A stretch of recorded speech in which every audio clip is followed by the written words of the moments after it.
Y es el mejor libro que yo conozco, yo tengo varios sobre este tema, sobre qué pasa después de la muerte. Porque es un libro evangélico bien fundado en la Sagrada Escritura, que es la palabra de Dios. Y que entonces, como vamos a ver ahora, nos va a guiar por muchos pasajes de la Biblia. Nos va a ayudar a comprender muchas cosas que necesitamos saber. Y yo no voy a estudiar cada pasaje que desarrolla el doctor Boerner, porque no hay tiempo. Si tuviéramos una semana entera, de lunes a sábado, por ejemplo, 6 días, 2 horas por día, sí nos vendría bien, pero no las tenemos.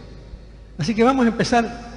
Los pasajes los van a leer ustedes en voz alta. El primero que lo encuentra lo lee. Hebreos 9, 27. Hebreos 9, 27.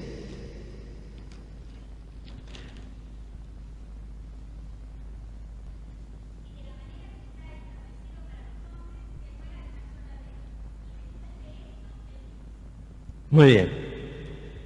Está establecido para los hombres que mueran una sola vez. Dice el autor, la vida es corta, la muerte es segura y la eternidad es larga. Y tenemos que acostumbrarnos a pensar que todos vamos a morir.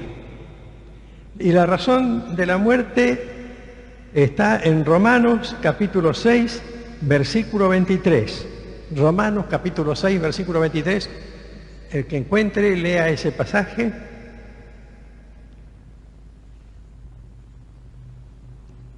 Romanos 6, 23.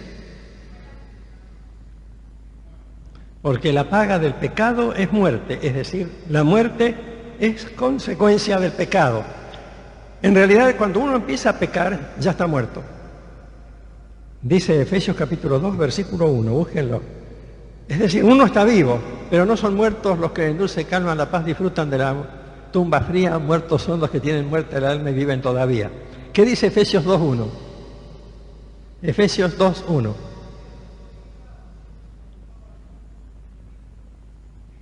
Muerto en delito y en pecado.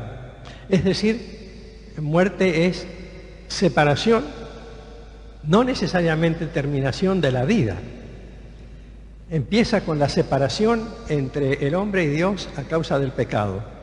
Cuando caigo bajo la culpa del pecado, estoy espiritualmente muerto, aunque esté físicamente vivo. La paga del pecado es muerte, es una afirmación de la Biblia que debemos reconocer al empezar nuestro estudio, porque la Biblia dice claramente que la muerte es la consecuencia del pecado. Hay 3 clases de muerte, entonces. Primero, la muerte espiritual. ¿Qué es la muerte espiritual? Es la separación entre el hombre y Dios. Después está la muerte física, que es la muerte física, la separación entre el espíritu y el cuerpo, o entre el alma y el cuerpo. Cuando se produce la muerte física es cuando nosotros tomamos conciencia de lo que es la muerte. Ahora, aquí yo voy a hacer un paréntesis porque mucha gente escucha a algunos autores, no voy a mencionar a nadie por no criticar a nadie fuera del ambiente evangélico, que dicen que han muerto y que después regresaron de la muerte. Por ejemplo, que vieron una especie de tubo de luz luminoso y que se vieron a sí mismos primero como si estuvieran flotando sobre su propio cadáver y que después se iban metiendo en un tubo de luz y que llegaban a un lugar donde parecía que había una pared o una puerta cerrada y de ahí regresaban y recuperaban la vida después de haber pasado por lo que se llama muerte clínica. Y entonces sobre eso escriben libros. Ayer un hermano me prestó 2 videos sobre ese tema. No pude ver ninguno porque el video grabador que yo tengo le falla una conexión y no pude verlo. Pero se refieren a esa clase de experiencias. Sin embargo, esa clase de experiencias no son ciertas porque no se trata de verdadera muerte. De la verdadera muerte no se vuelve así. La verdadera muerte es el final de la vida física. Después vamos a hablar de eso. Después está la muerte eterna. La muerte eterna, si quieren buscar ustedes, Apocalipsis 14:11. Apocalipsis 14:11. Esto es la introducción nomás, por eso voy rápido. Apocalipsis 14:11.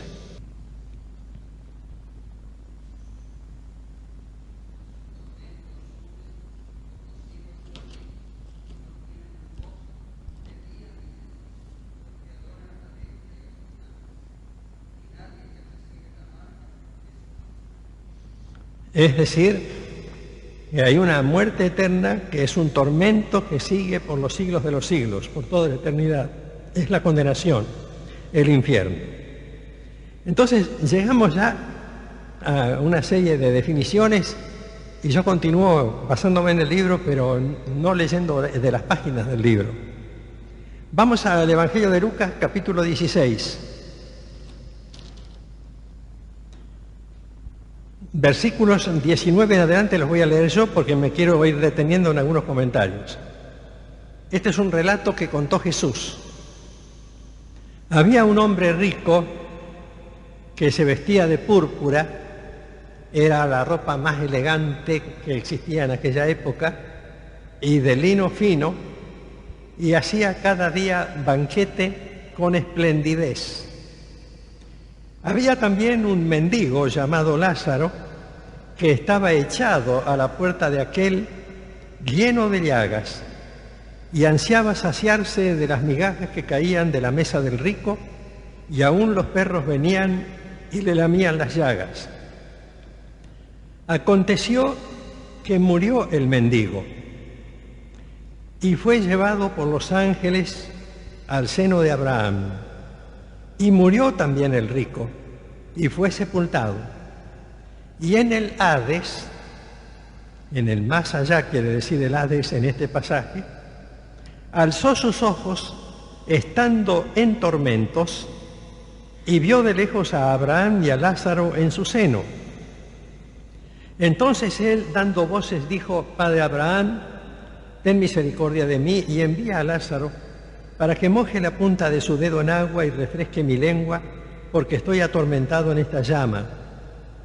Pero Abraham le dijo: Hijo, acuérdate que recibiste tus bienes en tu vida y Lázaro también males, pero ahora éste es consolado aquí y tú atormentado.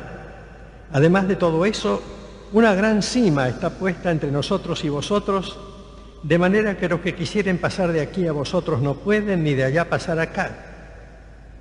Entonces le dijo el rico, te ruego pues, Padre, que le envíes a la casa de mi padre, porque tengo 5 hermanos, para que les testifique, a fin de que no vengan ellos también a este lugar de tormento. Y Abraham le dijo: a Moisés y a los profetas tienen, óiganlos. Él entonces dijo: no, Padre Abraham, pero si alguno fuere a ellos de entre los muertos, se arrepentirán. Mas Abraham le dijo: si no oyen a Moisés y a los profetas, tampoco se persuadirán, aunque alguno se levantare de los muertos. Este es un relato de Jesús que tiene mucho que ver con la doctrina que vamos a empezar a estudiar esta noche. Primero, observen esto. Jesús presenta 2 personas diferentes en este mundo. Un hombre con riqueza material y con egoísmo, y un hombre con pobreza y con bondad.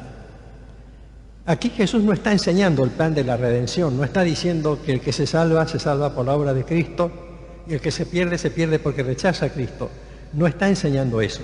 Está enseñando qué pasa cuando uno se muere. Entonces dice que el hombre rico no saciaba el hambre del hombre pobre, porque evidentemente el hombre rico era un hombre que no había seguido a Dios, y el pobre sí había seguido a Dios y había aceptado la revelación que tenía en aquella época, en el tiempo en que Jesús contaba este relato. Y el tema empieza recién en el versículo 22, cuando Jesús dice: murió el mendigo. y fue llevado por los ángeles al seno de Abraham. Y murió también el rico y fue sepultado. Empieza Jesús a plantear acá el asunto. La muerte es para los dos, el rico y el pobre, se mueren todos. En este momento, cada segundo mueren aproximadamente de 3 a 4 personas, cada segundo. Vayan calculando, tomen el reloj. Yo una vez me impresioné en un congreso mundial en Europa, tenían una especie de reloj, uno que marcaba cuántos iban naciendo y otro que marcaba cuántos iban muriendo. Continuamente, cada segundo, está muriendo gente. Continuamente, cada segundo, está naciendo gente. Y esta proporción de muerte varía, por supuesto, nada más que un promedio, pero la muerte es simultánea para todos. Entonces muere el mendigo. Jesús está hablando de un creyente. No dice que va a ser salvo por ser mendigo. Está queriendo enseñar otra cosa. Fue llevado por los ángeles al seno de Abraham. Seno de Abraham era la manera como en aquella época los judíos daban nombre al cielo. Lo que nosotros llamamos cielo, ellos llamaban seno de Abraham. También le decían cielo, fue llevado al cielo. Pero lo que dice aquí que fue conducido por los ángeles, esto ya está enseñando algo. Cuando yo me muera, me enseña a mí este pasaje, nos enseña a cada uno de nosotros, cuando yo me muera, ángeles van a venir a buscarme. Yo me acuerdo cuando yo era chico, cuando yo tenía 4 o 5 años, yo cantaba una canción de los nenes de aquella época que pedía que los ángeles vinieran a buscarnos, así que yo me enferme, decía la canción, así que yo me enferme y tenga que morir, Jesús amado, vengan los ángeles por mí. Yo tenía 4 años, aprendí la doctrina. La doctrina es que cuando yo me muero, mi cuerpo queda acá. Mi espíritu no va solo, porque mi espíritu soy yo mismo. Cada uno de ustedes, soy yo mismo. Y yo que sé el camino, yo sé que Cristo es el camino, pero la manera física, en la dimensión del espacio de Dios, ¿cómo hago? Dejo el cuerpo, me muero, ¿qué hago? Si yo no tuviera los ángeles y yo muriese, me pasaría tal vez lo que dicen estos testimonios extraños y extravagantes. Yo miraría mi cadáver ahí abajo, estaría flotando en el espacio, pero sería como un avión que no tiene destino. No sabría en qué dirección ir. Sabría que estoy salvo, pero no sabría cómo llegar al lugar de mi salvación. Lo primero que enseñó Jesús es esto: no se preocupen, cuando ustedes se mueran, los ángeles los van a guiar al cielo. Es decir, no van a estar solos. Tenía mucha importancia esa enseñanza y corregía muchísimos errores. Por ejemplo, el error de pensar en las almas en pena, el error de pensar en los espíritus que quedan flotando. Cuando ustedes van a la escuela científica Basilio, por ejemplo, o van a un lugar así, espiritista, y dice, ¿usted quiere llamar al espíritu de su ser querido? Si el espíritu de su ser querido era cristiano y redimido, fue llevado por los ángeles al cielo. Así que no lo llame, porque los ángeles no lo van a traer de vuelta. No lo llame, es inútil. Lo que va a venir es un demonio que va a imitar a su ser querido, va a imitar la voz, va a reconocer con ciertas cosas que ocurrieron, va a tener cierta información de origen satánico. Pero Jesús enseñó, los ángeles lo llevan allí, y de allí a este lugar no se vuelve jamás. Después dice que murió también el rico y fue sepultado. Esto es interesante porque aquí no aparecen los ángeles. Es decir, el que está perdido, cuando muere, descubre que está perdido. No tiene quien lo dirija, no tiene quien lo lleve a las puertas del cielo. De cómo es el cielo vamos a hablar en esta serie de estudios, porque a veces nosotros tenemos definiciones raras o convicciones raras. Cuando uno mira el universo, yo le decía a los acampantes en Bariloche, donde estábamos en la alta montaña de los refugios, y podíamos ver el cielo límpido cuando no había incendio, el cielo despejado, millones y millones de estrellas reflejadas sobre el cielo oscuro, porque no había luna. Y entonces veíamos la grandiosidad de este pedacito del universo donde nosotros estamos, porque lo que vemos es el pedacito, el barrio nuestro del universo.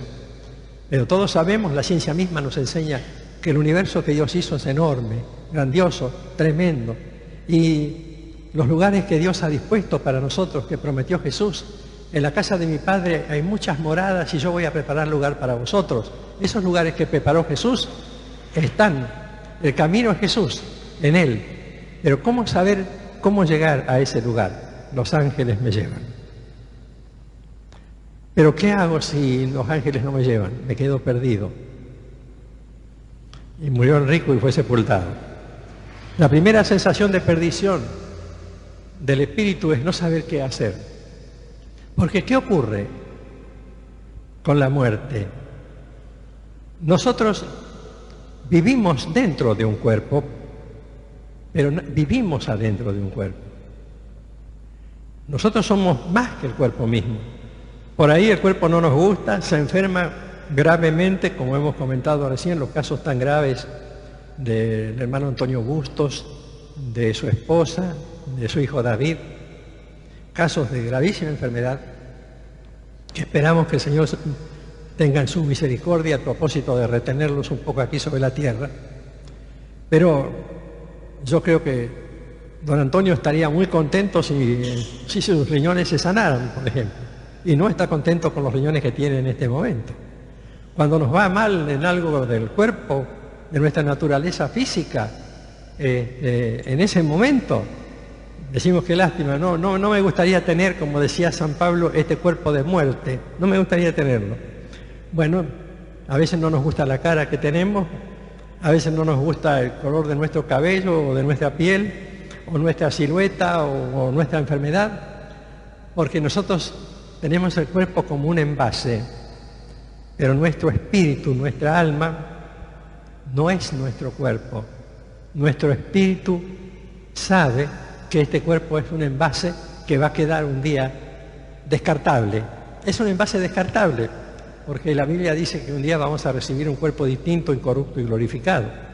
El perdido, el que está perdido, es sepultado y es enviado a un lugar de tormento, dice aquí. En el Hades no es el lugar de tormento, sino que dice, alzó sus ojos estando en tormentos. Quiere decir que Jesús enseñó que en el mismo momento que una persona que no ha aceptado a Cristo se muere, en ese mismo momento va a ser atormentada. Atormentada emocionalmente, todavía no físicamente, pero va a permanecer en tormento, no en un sueño eterno, como dicen algunas sectas, no en un estado inconsciente, sino en un estado perfectamente consciente, recordando todas las cosas que hizo. Y con plena conciencia, porque fíjense ustedes que esto no ocurre después del juicio final. Esto ocurre mientras los parientes de este rico muerto están vivos.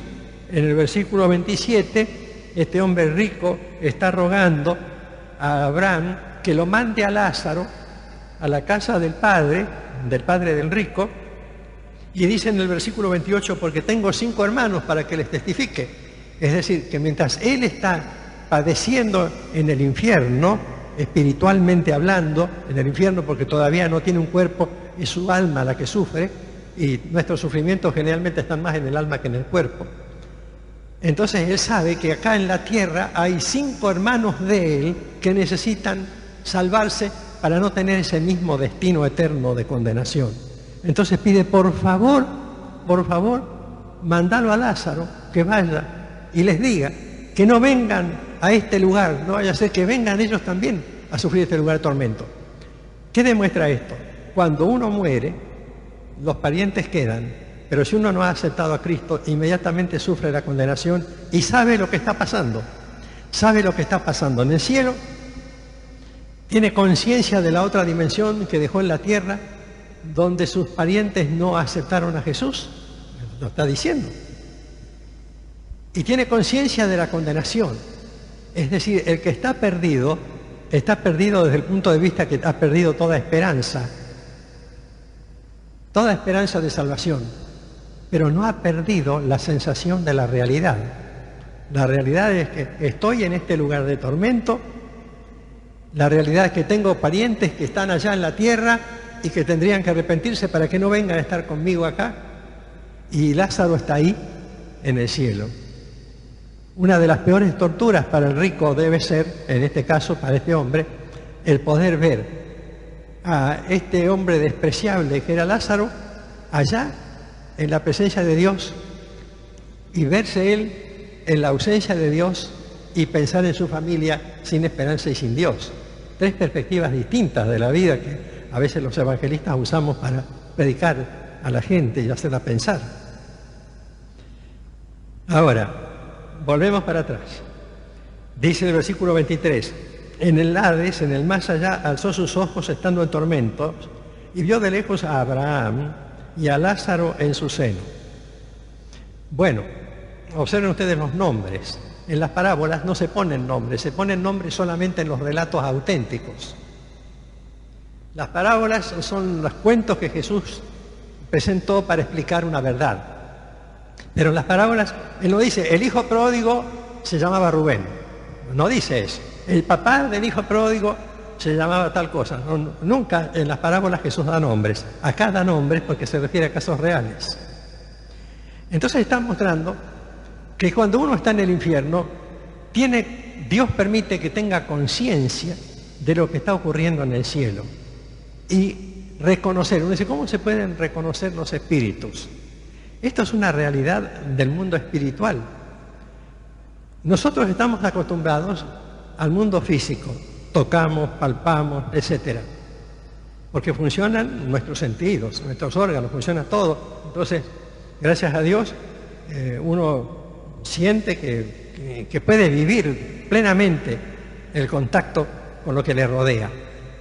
Pero, el otro día vi, por ejemplo, en televisión, el caso de un muchacho que de la cabeza, o mejor dicho, del cuello para abajo, no tiene ningún control de su cuerpo. Ha perdido todo el control nervioso. Y aún los gestos de su cara eran impresionantes, se desfiguraba hasta su cara. Sin embargo, con su mente, y usando un sistema de electrodos y otras cosas que yo no entiendo porque yo no conozco los vocablos científicos, él manejaba las computadoras y las cosas necesarias para transmitir sus conocimientos científicos, porque es un físico extraordinario. No necesitaba de su cuerpo. Hay cosas que van más allá de los límites de nuestro cuerpo físico. Y hay conocimientos que vamos a adquirir al pasar a la otra dimensión de la vida. Hay una etapa en la vida, está enseñando este relato, donde vamos a carecer de cuerpo, ya vamos a ver. Es decir, si yo me muero hoy, yo sé que mi envase descartable se queda acá en la tierra. Y yo sigo viviendo, dice la Biblia, sigo viviendo. Si he aceptado a Cristo, paso a vivir en la presencia de Dios. Y allí me voy a encontrar no solo con Abraham, me voy a encontrar con Moisés, con San Pablo, o con mis padres, o con todos los seres que están glorificados en la presencia de Dios. En estado espiritual, dice la Biblia.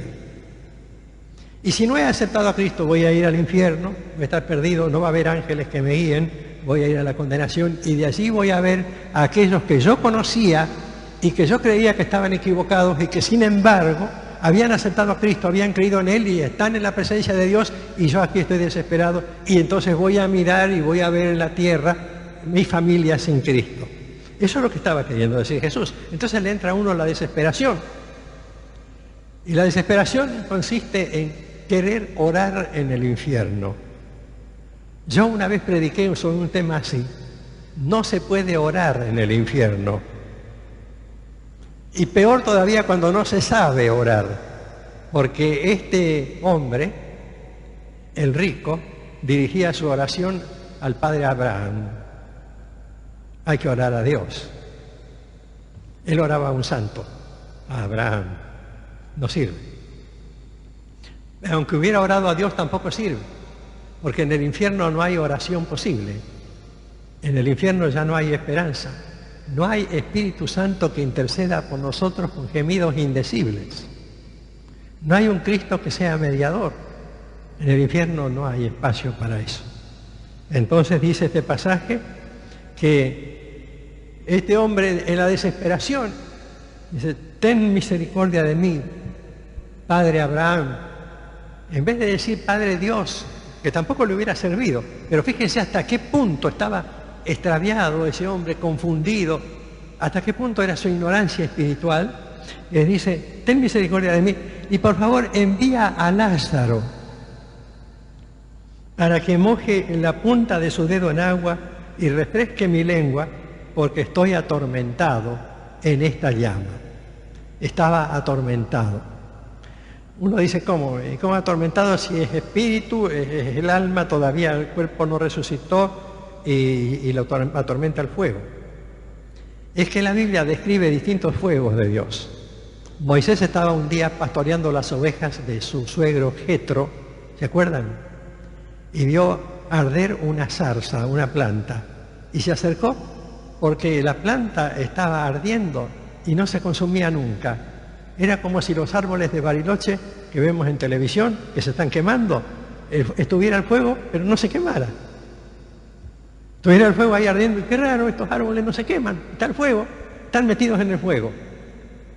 Son fuegos espirituales de parte de Dios. Moisés vio ese fuego, dice la Biblia, cuando estaba, repito, en la casa de su suegro Jetro, y se acercó. ¿Qué puede ser este fuego? Este fuego que no quema, pero que muestra una cosa diferente. Y entonces le habla a Dios y le dice a Moisés, quítate tus sandalias, descálzate, porque estás pisando tierra santa. Ese fuego demostraba la presencia de Dios. La Biblia dice, nuestro Dios es fuego consumidor. Consume, pero de otra manera, porque la muerte en el infierno es eterna. Es decir, uno vive continuamente agonizando. Y entonces por eso reclama auxilio allí. Y entonces Abraham le dice, hijo, acuérdate que recibiste tus bienes en tu vida. Sí, había recibido bienes, pero no los había sabido aprovechar. Y Lázaro también males. Pero ahora este es consolado aquí y tú atormentado. Además de todo esto, una gran cima con ese, es un gran precipicio, un gran abismo, está puesta entre nosotros y vosotros, de manera que los que quisieren pasar de aquí a vosotros no pueden, ni de allá pasar acá. Esto señala que no vale la pena orar por los muertos. Es un Dios serio, es un Dios santo. Él perdona nuestros pecados, perdona nuestras caídas, perdona nuestros tropiezos. Continuamente nos limpia si hemos aceptado a Cristo y estamos en comunión con Él. Pero una vez que hemos muerto, está escrito que los hombres mueran una sola vez y después el juicio. No hay esperanza. Por eso es que el ruego siguiente, la oración siguiente del rico que está en el infierno es, te ruego por la salvación de mi familia. Esa oración el rico la tendría que haber hecho cuando vivía en la tierra, no cuando está en el infierno. Es absolutamente inútil orar en el infierno. Yo sé, espero, estoy seguro que ninguno de ustedes va a ir al infierno si ha confiado en Cristo. Por favor, que ninguno vaya. Si alguno fuere, acuérdese, es inútil orar en el infierno. Es inútil. Ni siquiera por la conversión de los parientes. Porque dice el Señor, que vaya Lázaro, que salga de entre los muertos y vaya. Y entonces se le contesta, están las Escrituras, está la Biblia de aquella época, la Biblia de Moisés y los profetas, que escuchen la predicación. El rico no lo puede entender, que vaya un muerto resucitado. Jesús estaba hablando con mucha inteligencia. Jesús resucitó y tampoco le creyeron. Y las resurrecciones que habían ocurrido en la historia bíblica nunca habían servido para nada. Nadie se había convertido por esas resurrecciones. Simplemente habían admirado el hecho de la resurrección. Jesús resucitó a Lázaro, resucitó a la hija de Jairo, resucitó al hijo de la viuda de Naín, y no pasó nada con la gente. Y los profetas, como Elías y Eliseo, resucitaron a muertos y tampoco pasó nada. Y Jesús mismo resucitó y no pasó nada. La gente prefiere no creer en la resurrección. Entonces Abraham le contesta al rico: ese tipo de cosas es inútil. El propósito de la parábola es señalar esto. No hay esperanza cuando uno muere sin Dios. A partir del momento mismo en que muere, está en la condenación. En ese mismo momento. Es absolutamente imposible rogar por los muertos y es absolutamente imposible que los muertos rueguen por los vivos. Ninguna de las dos cosas sirve, enseñó Jesús. Pero ahora seguimos. Y ahora vamos de nuevo al libro de la inmortalidad, que es un libro muy, muy lindo y que yo me voy a saltar un montón de cosas porque quiero enseñarles algunas cosas en los 10 minutos o 15 que faltan hoy. Primero vamos a leer un pasaje, ustedes lo buscan, Lucas 23, 43. Lucas 23, 43. O lean el 42 también, 42 y 43.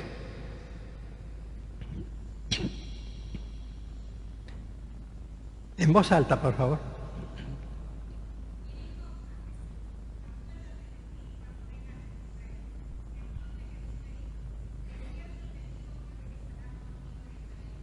Muy bien. Este fue el ladrón que estaba en la cruz. No el ladrón bueno, porque los dos ladrones eran ladrones, sino que era el ladrón que puso su fe en Jesús. Y le dijo a Jesús: acuérdate de mí el día que vengas en tu reino. Es como decir: Señor, sálvame cuando vengas para el milenio. Más o menos así. La oración era una oración sincera. No la sabía expresar, estaba mal expresada. Señor, cuando vengas a reinar sobre la tierra, acordate de mí. Y Jesús le dice: no, no hace falta. Hoy mismo estarás conmigo. De la misma manera que hemos dicho que el que muere perdido en el mismo momento va al infierno, el que muere con fe en Jesús en el mismo momento está en el paraíso. ¿Qué es el paraíso? Porque algunos creen que el paraíso es una especie de purgatorio o la antesala del cielo. Y si ustedes quieren acompañarme a leer en segunda epístola a los Corintios, capítulo 12, versículos 2, 3 y 4. Los voy a leer yo porque quiero explicar algo. Pablo está hablando de él, aunque dice conozco a un hombre, está hablando de sí mismo. Dice: conozco a un hombre en Cristo que hace 14 años, si en el cuerpo yo no lo sé y si fuera del cuerpo no lo sé, solo Dios lo sabe, fue arrebatado hasta el tercer cielo. Y conozco a tal hombre, si en el cuerpo o fuera del cuerpo no lo sé, Dios lo sabe, que fue arrebatado al paraíso, donde oyó palabras inefables que no le es dado al hombre expresar. Paraíso en el versículo 4, tercer cielo en el versículo 2. Es lo mismo. El paraíso y el cielo es lo mismo, no son dos lugares distintos. Lo que ocurre es que en la Biblia se llama paraíso al tiempo en que nosotros permanecemos en la presencia de Dios despojados del cuerpo. Vuelvo a decir lo mismo: si yo me muero hoy, me queda aquí el envase descartable, voy a la presencia de Dios, voy al paraíso, voy al cielo y estoy allí. Y allí tengo descanso, pero ¿en qué sentido el descanso? La Biblia no dice que uno va al cielo y descansa, como he dicho muchas veces, como vamos a aclarar el martes que viene, sentado en una nube tocando el arpa, con alitas acá atrás y un redondelito luminoso arriba. La Biblia no dice eso. Dice la Biblia, quieren buscar Apocalipsis 7:15, Apocalipsis 7:15.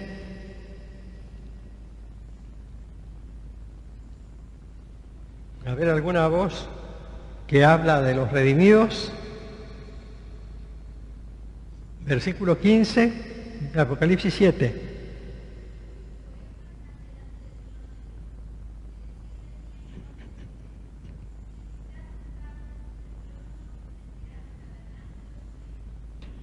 le sirven día y noche en su templo.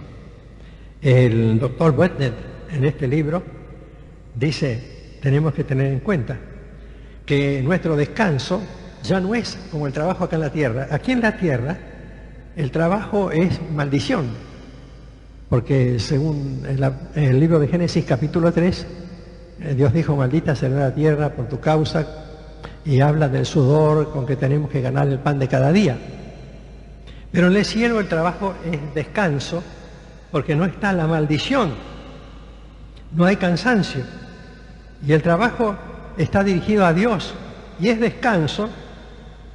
Leo lo que dice Butner, porque hay libertad de las tentaciones, libertad de los asaltos del diablo, libertad de la seducción del mundo, que tan a menudo engaña a los hijos de Dios, libertad de las penas que nos afligen, libertad de los cuidados y aflicciones de la vida y de las vejaciones y perplejidades de los asuntos terrenos, porque allí no hay muerte, ni llanto, ni clamor, ni dolor, porque las primeras cosas pasaron para siempre.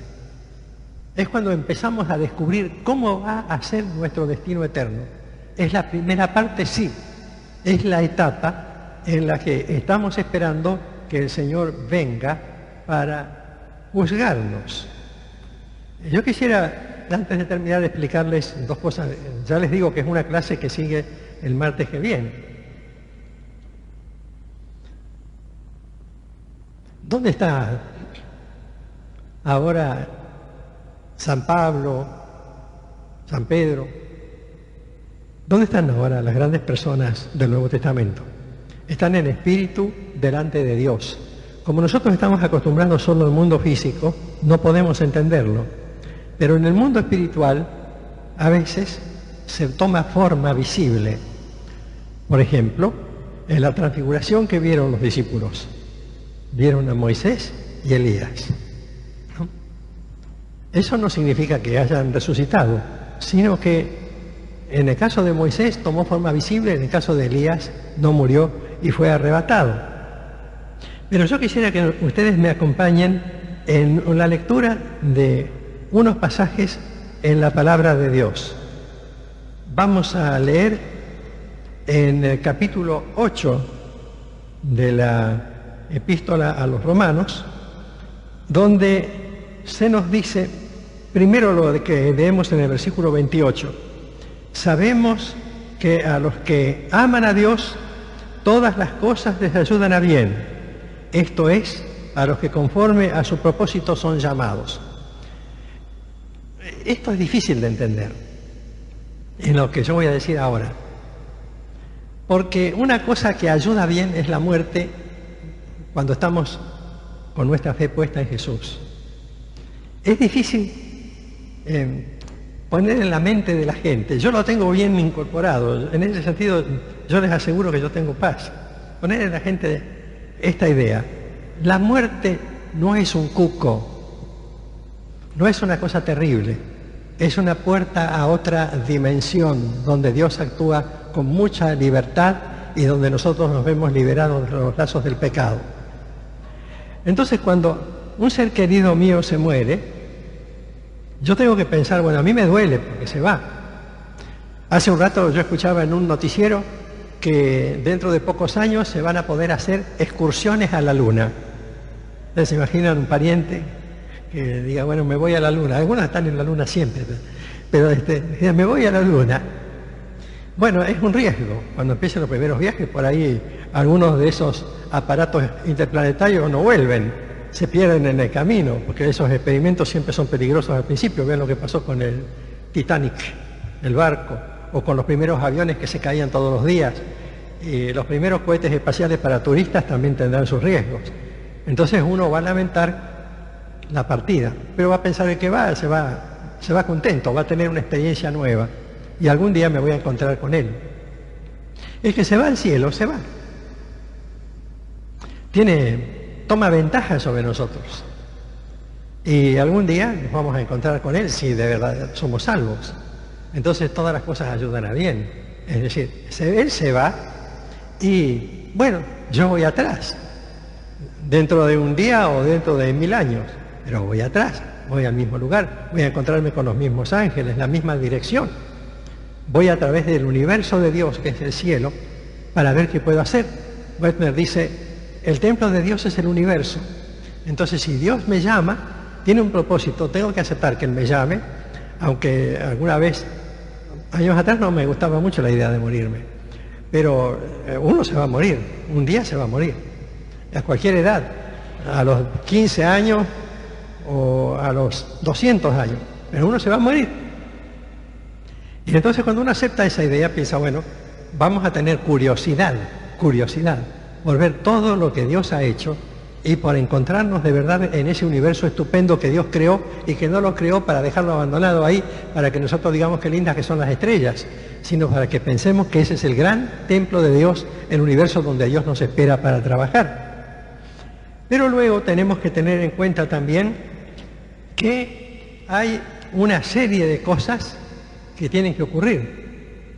Bueno, nosotros tenemos que pensar ahora en Romanos 14, versículos 7 en adelante. Acá también voy a leer eso porque se está acabando el tiempo para el estudio y quisiera dejar algunas ideas con ustedes antes de terminar. Romanos 14, 7 dice, ninguno de nosotros vive para sí y ninguno muere para sí.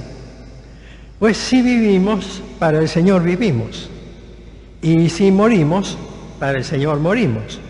Así pues, sea que vivamos o que muramos, del Señor somos. Porque Cristo para esto murió y resucitó y volvió a vivir, para ser Señor así de los muertos como de los que viven. Si va a ser Señor de los muertos, quiere decir que los muertos siguen viviendo, porque necesitan un Señor. Pero tú, ¿por qué juzgas a tu hermano? O tú también, ¿por qué menosprecias a tu hermano? Y ahora viene la afirmación importante. Porque todos compareceremos ante el tribunal de Cristo. No se confundan con el juicio final. El juicio final es para los que no se arrepienten, los que no están escritos en el libro de la vida. El tribunal de Cristo, ya le doy la palabra a Víctor, el tribunal de Cristo es para los creyentes, para ser juzgados conforme a lo que han vivido, conforme a lo que han hecho, conforme a lo que han sido como creyentes. Entonces allí serán juzgados porque la Biblia dice que la obra de cada uno será manifiesta, 1 Corintios 3:13, porque el día la declarará, pues por el fuego será revelada y la obra de cada uno, cual sea el fuego, la probará. Si permaneciere la obra de alguno que sobreedificó, recibirá recompensa, y si la obra de alguno se quemare, él sufrirá pérdida, si bien él mismo será salvo, aunque así como por fuego. Es el tribunal de Cristo donde vamos a rendir cuenta de nuestra vida cristiana, no de nuestra salvación. El juicio final tiene que ver con la salvación, en Apocalipsis 20. El tribunal de Cristo aquí, en Romanos y en otros pasajes que vamos a ver en otros estudios, tiene que ver con nuestra vida cristiana, para que el Señor decida cuál es el destino que vamos a tener en el templo de Dios, en su universo. Víctor.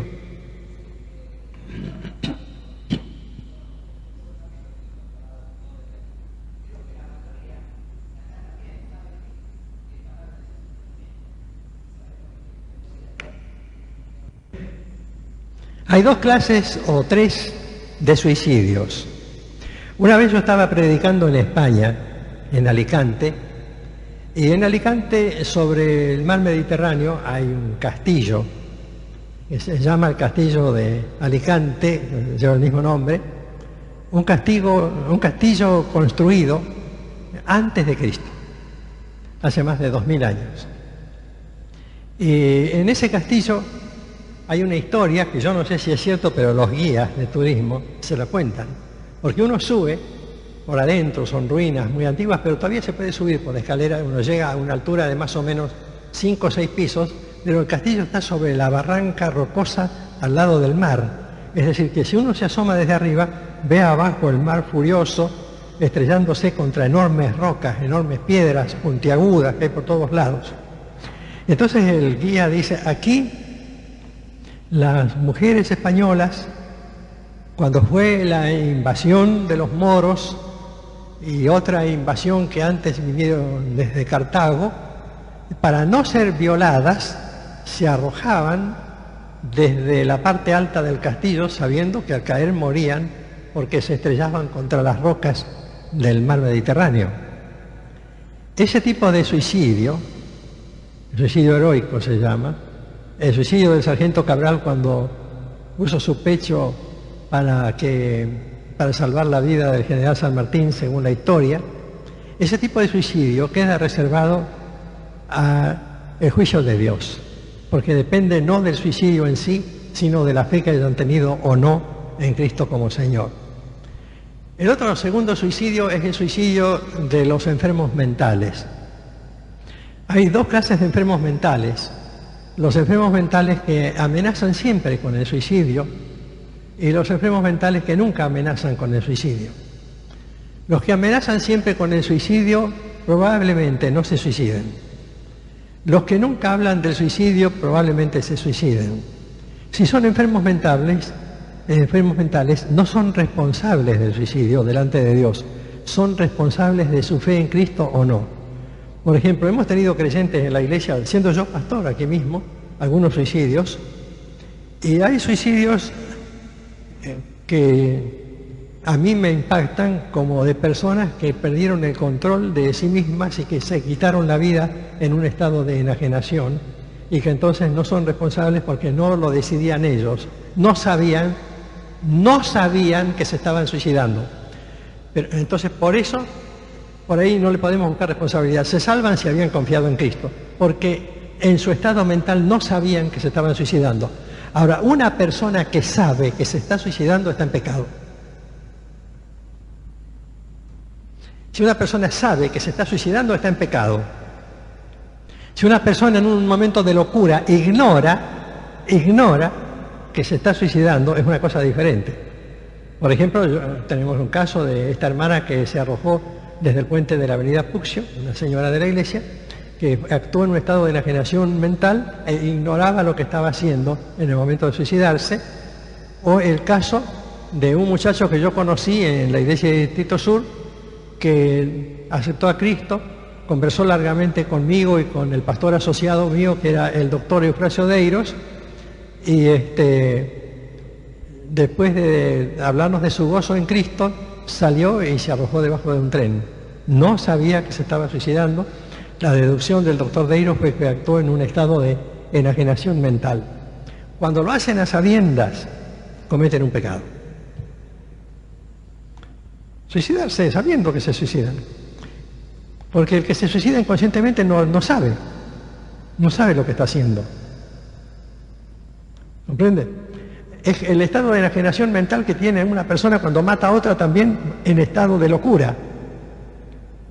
No es lo mismo el que mata deliberadamente que el que está ausente de la realidad, está totalmente perdido. Por eso se le llama enajenado o alienado. Está fuera de la realidad.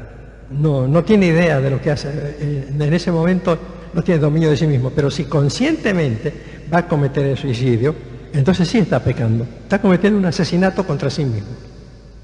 Es una diferencia profunda. Y después está...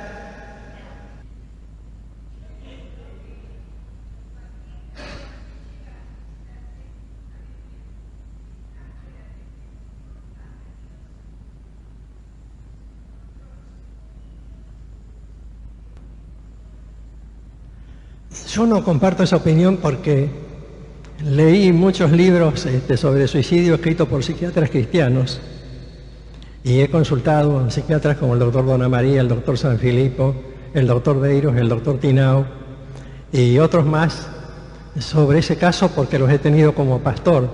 Desde el principio de mi ministerio me tocó enfrentar casos de suicidio. Y hay dos tipos diferentes de suicidio, insisto, me falta todavía mencionar el tercer caso, ¿no? El tercer caso es el suicidio común de una persona que no pertenece a Cristo. Pero un creyente que comete suicidio, si lo hace inconscientemente, es simplemente un enfermo mental alienado de la realidad, al margen de la realidad. Si lo comete conscientemente, deliberadamente está demostrando que nunca estuvo guiado por el Espíritu Santo. Yo le recuerdo un caso bíblico que la Biblia dice que era hijo de perdición. Judas Iscariote se suicidó y había sido discípulo de Jesús por 3 años y medio y estuvo todos los días con Jesús, todas las horas con Jesús, todas las semanas y meses con Jesús. Predicó el Evangelio al lado de Jesús cuando Jesús nos mandó de 2 en 2. Vivió las enseñanzas de Jesús y ningún discípulo se había dado cuenta que Judas podía ser traidor, ni aún el último día, porque Jesús les tuvo que decir quién era para que ellos lo reconocieran. Y la Biblia dice que se suicidó y dice que se perdió, que se fue al infierno. Es decir, hay suicidios que son causas de condenación. Otro caso es el rey Saúl, que quiso suicidarse y no se animó y le pidió al escudero, él puso la espada y le dijo, empujame sobre la espada para que se me clave, pero fue un suicidio, el rey Saúl. Y otros casos que hay en la Biblia, porque hay otros casos, hay falsos profetas que se suicidaron y ejemplos del Antiguo Testamento. Es decir, la Biblia señala que no, por eso no coincido, no todo suicidio es producto de la enajenación mental, porque si no tendríamos que perdonar a Judas y decir, él se suicidó en un estado de enajenación mental. No, él quiso lavar con su propia sangre lo que solo podía lavar la sangre de Jesús. No podemos decir que todo suicidio es fruto de la enajenación porque la misma Biblia demuestra lo contrario. Digo que un cristiano no se puede suicidar conscientemente. Si se suicida conscientemente es porque no ha tenido la guía del Espíritu Santo, porque el Espíritu Santo jamás impulsa a alguien al suicidio. No, es que yo creo que un cristiano en un momento de desesperación no se suicida si es verdadero cristiano. Yo les prometo para el martes que viene traerles una lista de todos los suicidas de la Biblia. Los suicidas de la Biblia, porque ustedes se olvidan, en la Biblia hay suicidas, hay una buena cantidad.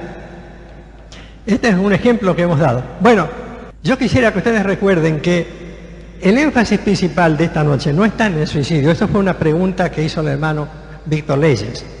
El tema nuestro es este. Si yo soy de Cristo, yo puedo ser salvo solamente por Cristo. Si me condeno, no me condeno por ser suicida o por ser mendigo, me condeno por no tener a Cristo en mi corazón.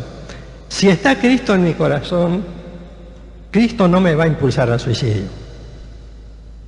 Si me impulsa un problema, una enfermedad mental, es otro tema, es otro asunto que hay que discutirlo con mucho cuidado y a nivel técnico, a nivel profesional. Pero yo les aclaro que siempre hay que discernir antes de decidir si alguien se condena o no. Es un tema muy, muy delicado.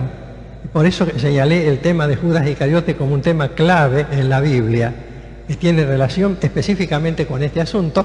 Yo creo que simplemente Judas fue un cristiano no convertido. Y hay muchos en la Biblia. Ananías, Safira, Diótrefes. Claro, pero Jesús lo eligió. Hay que tener cuidado. Jesús lo eligió. Estuvo entre los 12. Por eso es delicado. Porque es una doctrina profunda en la que tenemos que detenernos cuando el martes que viene sigamos. ¿Vieron qué lindo? Desde el martes vamos a seguir tratando este tema que es sobre lo que va a ocurrir en la vida venidera.